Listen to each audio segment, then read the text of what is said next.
Bismillahirrahmanirrahim. Hamd Xweda ra, selat û selam ser Resulî ve temaşevanên qedrbilind xuşk û birayên delal. Et karim dîsa mînakekî ji duayê ji Qur'ana pîroz ji we re bêjim.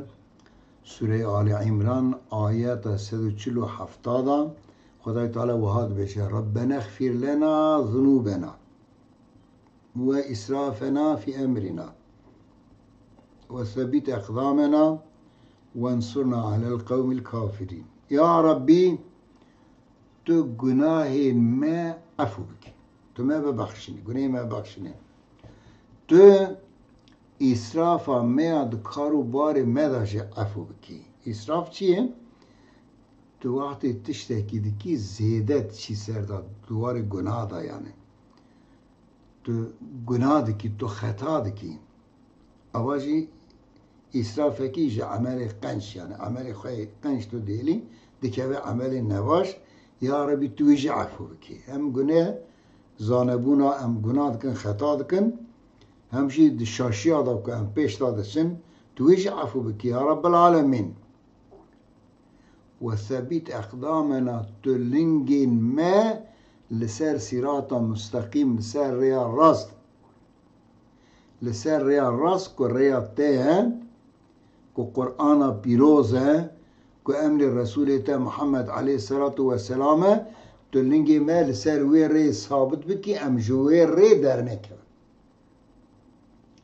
Malum rê qeydê cadde ye, kelekî wî jî jêra çi dibên şarampol dibêjin, newalin, çalin, av, delav, çamor e.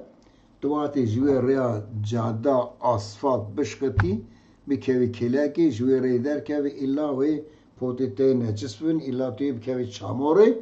Ew rêya ku Xwedê şandiye, Qur'anê Kerîm e, hadîsê Pêxember sallallahu aleyhi ve sellem'in yani rêya Hazretî Muhammed aleyhisselam e. Ya Rabbi tu lingê me li ser wê rê sabit bikî, em ji wê rê dernekevin, milewes nebin, necis nebin, gunehkar nebin, nekevin xeta û gunah. وَانْصُرْنَا عَلَى الْقَوْمِ الْكَافِرِينَ li hember kafiran jî tu alîkariya me bikî. Ne tenê di şerda, di mücadeleyê da jî. Yani jiyan bi mücadeleyê kafir dixwazin tu bibî kafir. Kafir dixwazin ev hero rast însanê wisa tenê înkara Xwedê dikin, înkara Pêxember dikin. Çendekî berê civakekî bûn, gelekî pirs min hatin kirinê.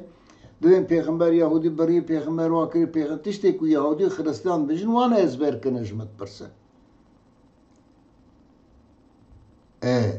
Yani di mücadelê da jî, di zanînê da jî, di ilmê da jî gere meriv alîkariya Xwedê bixwaz ku Xwedayê Teala zimanê meriva veke, meriv li hember Xwedê nenasa li hember zalim û kafira muzaffer bibe, bi ser keve, serkevtî be. Di şer da ji watî îcab kirî, meriv şer jî kirî ama gere meriv yani terefê heqqê da be. Ama tu bêjî kafirek li ku yê ez herim nêxir serî wî jî kim bikuşim, pistek ve din İslamê da tu ne? Eger ew hicûmê te bikin, malê te, canê te, bedena te, erza te, namûsa te bixwazin paymal bikin ya jî bixwazin werin bi zor tecdînê te têkin alî, tu mecbûr wî pêra şer bikî, a dûr da ji me dîsa alîkariya Xwedê dixwaz. Ya Rabbi tu li hember kafira alîkariya me bikî, di kîjan rewşî da dibe ew dizane, tu me li hember kafira muzaffer bikî. Amin.